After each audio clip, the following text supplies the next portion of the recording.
What's going on, guys? It's me, Mong, and I am back with Dungeon Defenders 2. You can see the icon up in the top left. For some reason, when I record on PS4, it comes up in the top left. But we have not played Dungeon Defenders 2 in a goddamn long time. It is since Icarus came out, which was last July of 2016. We're almost coming up to a year of that. So that's a year of Riders of Icarus, and then a year since Dungeon Defenders 2 has been on our channel. We're currently 8 months at the moment, something like that. But we are back.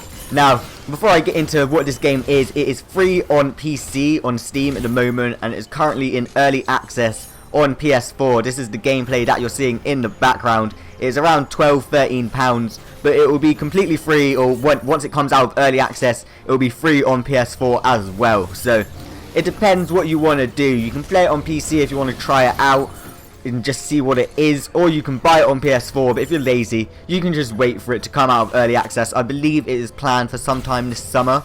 Don't take my word for that. I'll try and find out the exact date and leave it in the description down below.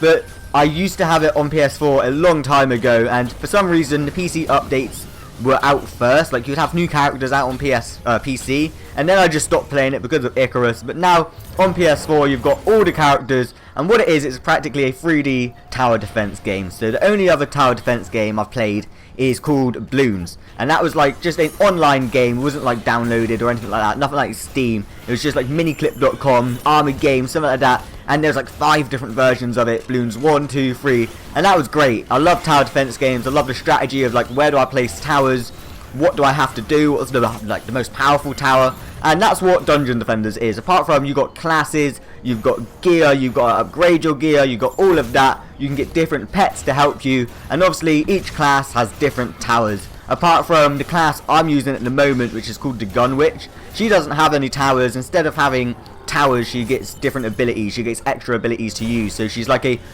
outright DPS damage class, which I love it. So when you get the game, there's 4 free classes, but obviously being free to play, you have other classes that you can buy. That is not completely pay to win. You can actually earn these very quickly. I'd say within a week or a week and a half, you can earn a class through daily quests where you collect medals, which is like a currency.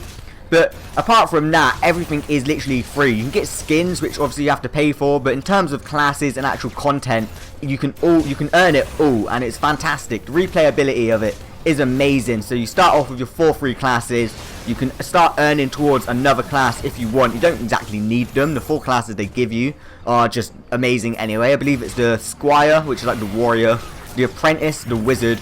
You get a Monk, and then you get something else, a Hunter, the bow and arrow person. And then there's a ton more. I don't want to go through them all. But you start off, you level up, the max level is 50, you go through the campaign, just different levels. Obviously it's getting harder and harder each level, and you have to use the gear that drops. You can see random bits of gear on the floor, and I'm pretty sure at one point in this video I get a legendary drop. Like, there is different tiers, so you've got to gear yourself up each level. Powerful items, epic items, and then it goes mythic and legendary, I believe. But you're not going to be getting a lot of legendaries or mythics until end game. But once you've gone through the campaign, what else is there? Because you don't want to be playing all the same levels over and over again just to grind gear. It'd be pretty boring, wouldn't it? And oh, that cough, Jesus, that came out of nowhere.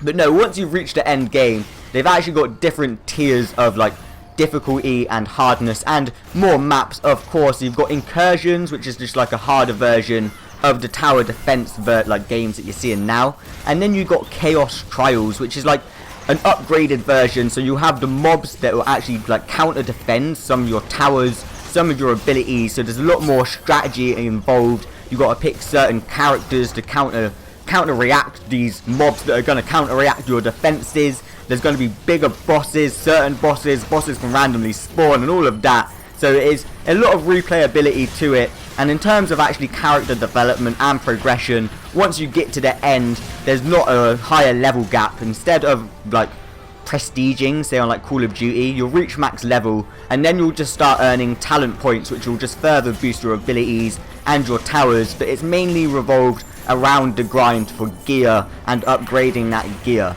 Now, in recent, I'd say, reviews on Steam, a lot of people are unhappy with not only the Chaos Trials, First of all, you're seeing a lot of reviews about people saying how they shouldn't have mobs that counter-react your defenses or your abilities, and they should just harden other mobs up. Now, I don't see this as a problem.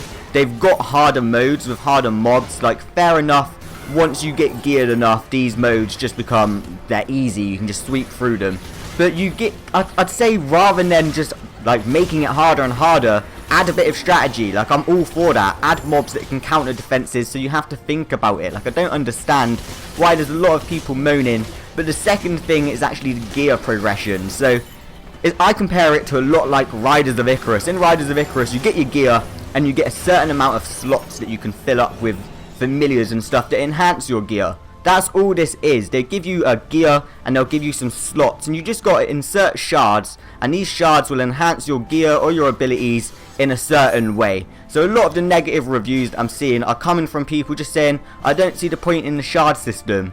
Coming from like a Riders of Icarus background where upgrading your gear with just slots and inserting items into slots to increase your strength and just your general progression of your character is beyond me. Like, I see this as just like a standard thing. Like, I don't understand. So in my eyes, it's fantastic.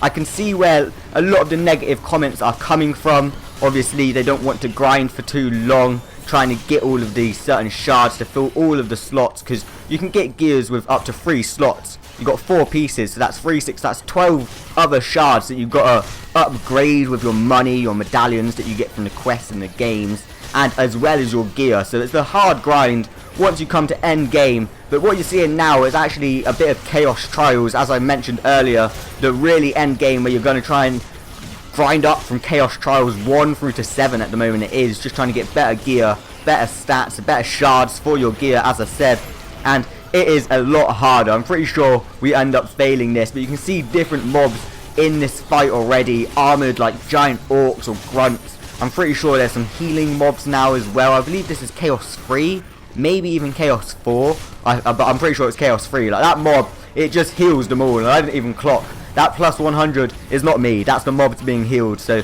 you have to kill the purple thing, and it's just strategies like that that sort of make the end game alongside the gear progression. But if you're looking for a game that is just hectic, amazing, chaotic, like you can see all of the damage numbers that you're doing, there's always action in between waves, and just generally a game that rewards you for progression, like Dungeon Defenders is it. Like, I'm going to be coming back and doing more full game videos rather than random clips like this. But in the background, if you've been paying attention, it's just grabbing. It gets your attention, and obviously with the different classes, there is a ton to do. If you don't want to play as one class and gear it up, go play as another one. And that is something I forgot to mention as well. Here's my legendary drop, by the way. Finally, took me forever to get one. But as you level up, if you have, say, other classes you want to try out, but you don't know whether you want to do them, keep them in your deck. Like, there's a hero deck, so you can swap heroes in game if you need different towers. It's pretty simple. But if you have them in your deck and you prefer to just use one class, when you get experience on that class, it will also level up your other characters, so you're at the same level constantly. You don't have to go back to beginning levels just to level up another character and to get good gear for it. But we're getting into some of the harder Chaos tier maps. But as I said, guys, if this is stuff that you want to see, be sure to... The PS4 cut off my microphone as I was editing it. So as I was saying, guys, if you want to see more stuff like this, be sure to leave a comment and a like down below. I'll do full games, general reviews on maps and how to get through them if you are stuck, because I was stuck on a ton of these maps. It was insane. I had to get a lot of help, but I pushed through. I finally done it. All of our social links are in the description down below. Twitter, Instagram, our gamer t-shirt store. If you want to support us outside of YouTube and get yourself a fancy gaming t-shirt, be sure to go check it out. But yeah, thanks for all of the support. It's been absolutely crazy, and I'll see you on the next video.